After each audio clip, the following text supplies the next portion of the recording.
The Ngozi Cadmus Show presents the bridge between faith, entrepreneurship, and leadership.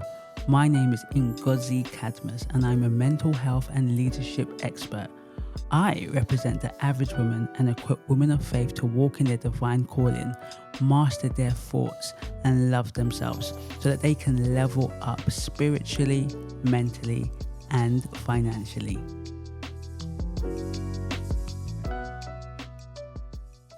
What they don't tell you as a therapist. I've done an episode on what they don't tell you as a social worker, but I'm also a therapist. Now, I think it's high time that we really share the inside secrets, especially for the newly qualified therapists and counselors, and even maybe psychologists, and those that are in training and those that seek to be a therapist. I said that I was quite biased to social work. So when people ask me, oh, I want to be a social worker, my first question is why? Why? Why do you want to do that? Is that the only thing you want to do? Depending on your age, potentially, is this your career for life? Now, as a therapist, right now, I think, in my opinion, that therapy is becoming more accessible, more wider in terms of usage, in terms of just speaking about it. A lot of people say use therapy, particularly in, ethnic communities like Black and Asian. It's becoming a little bit more accepted to a degree, maybe more with the younger ones, millennials and Gen Z. Within Christian communities, again, it's becoming an important topic to be discussed. So, and therapy is becoming maybe more appealing career to a lot of people because they want to help people, they want to work with people. When you want to work in a certain way with somebody, like you want to help them with their trauma, with their difficulties, or to resolve unresolved issues, and people think, oh, let me be a therapist. I know across the world there are different requirements for therapy, so I can only talk about the requirements of the UK. However, this isn't just a UK issue, what they don't tell you. This is a worldwide issue. Wherever there is a therapist that's being trained, this is an issue that we have. Now, one of the key things that they do not tell you is they don't tell you how to market yourself. Now, one of the key routes, the two key routes that I guess most therapists and counsellors train to be is either working in an agency, that could be working in the NHS or a local government, that could be working in a private company, that can be working in the third sector, right? Charities, public offices, etc., etc. Or private practice. That's it, right?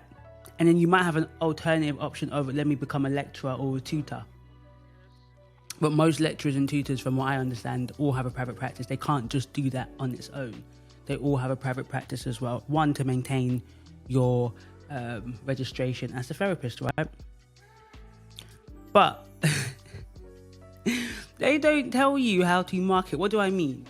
You do 2 years, 3 years, 4 years, even about 7 years, depending on your route to become a qualified counsellor and therapist.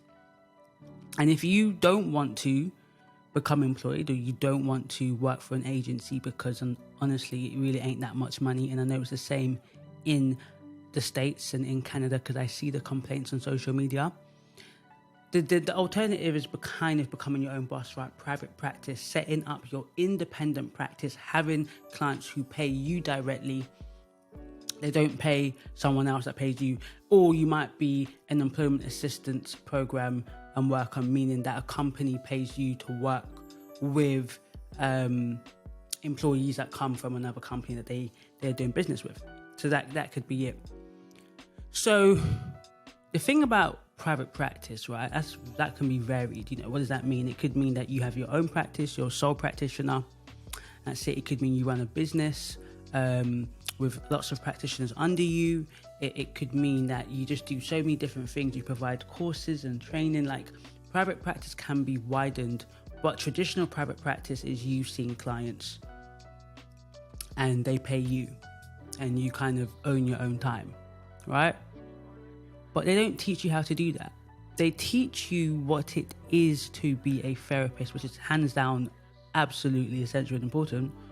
But you leave after your graduation with the next question is, oh, so how do I get these clients?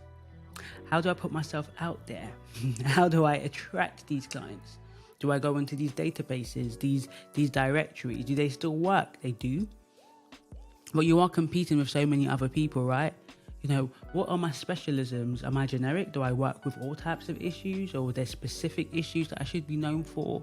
Do I want to work with maybe young people, or adults, or, you know, do I want to be face-to-face or online? Right? These are all of the questions that you're most likely faced with, especially now when you finish your program. A lot of people finish their training and they go back to what they were currently doing, right? Which is kind of crazy because most people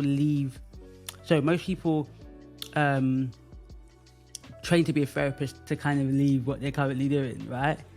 Now that's a different conversation for another day, but that's what people do. So if you are doing therapy training to become a therapist, you don't really want to return back to what you're currently doing. Some people do, like myself. I didn't do my training to be a therapist.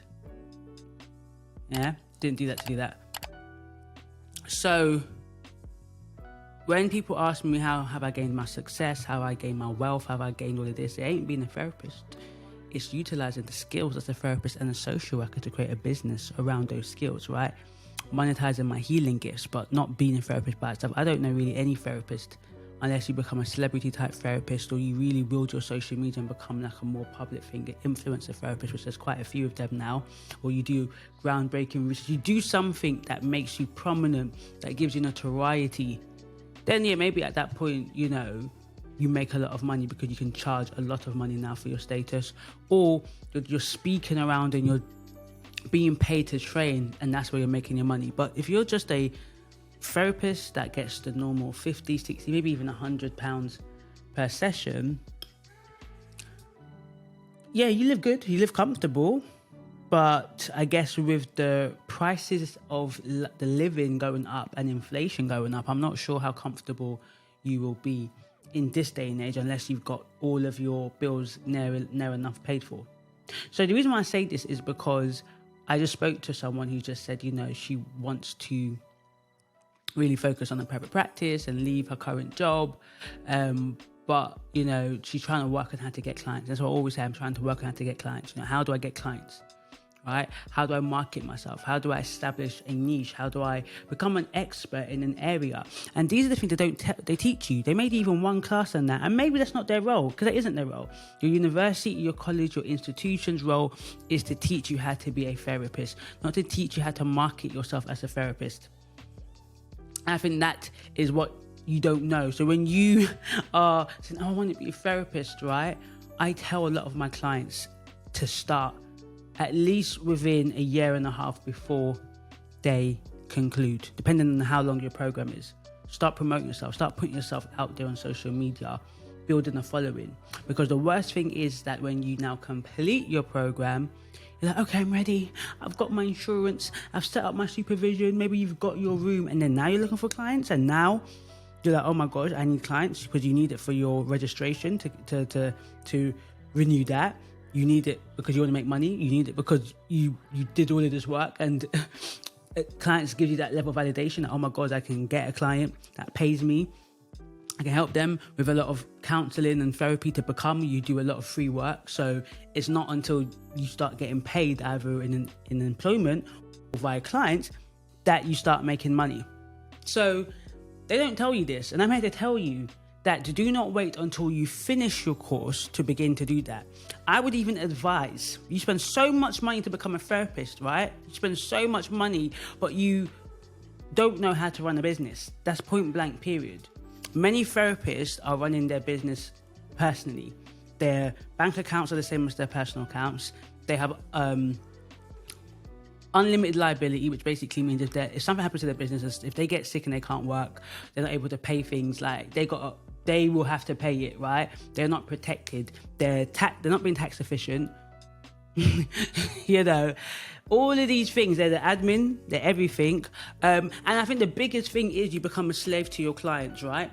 you become a slave to your clients, because although you own your own time, theoretically, you only get paid if you see clients. And if you want to take some breaks, like in the summer holidays or in the half terms, you kind of have to plan your money that way, because you know for 2 weeks or even for 4 to 6 weeks, you won't be getting paid. And maybe that's okay. If I said again, all your bills are if you're comfortable, or your partner is, your partner is doing really well. But I think for most people, it ain't enough. A lot of the therapists that I know are a bit fed up and trying to pivot and find another way, because they're tired of relying on insurance or clients who don't turn up, who are not consistent. Yeah. So what they don't tell you when you're training to be a therapist is that therapy won't make you a lot of money, but building a business around your therapy skills will. So don't wait until you finish your course to start thinking about the business that you look to do, or thinking about how can I market myself. Seek mentors, seek coaches that are a couple of chapters ahead of you that you can utilize before you complete, so that when you end, you can already see a path that you're going, and you're not now going, oh, what do I do now? Oh, I've got to return to my job that I don't really like until this part works out. Yeah? So, I shall see you in the next video.